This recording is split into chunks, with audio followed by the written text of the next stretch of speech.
Do you support reparations for Black people? Well, listen, again, we had over 200 years of slavery.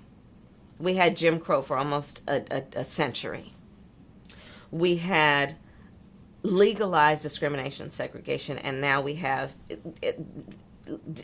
segregation and discrimination that is not legal but still exists and is a barrier to progress. We have disparities around housing. We have disparities around education. We have disparities around income. And we have to recognize that everybody did not start out on an equal footing in this country. And in particular, Black people have not. And so we have got to recognize that and do something about that and give folks a lift up. That's why, for example, I'm proposing the LIFT Act. Give people who are making $100,000 or less as a family a tax credit, which will benefit and uplift 60% of Black families who are in poverty.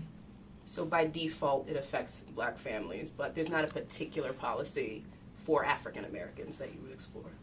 But no, if you look at the reality of who will benefit from certain policies, when you take into account that they're not starting at the same place and they're not starting on equal footing, it will directly benefit Black children, Black families, Black homeowners, because the disparities are so significant.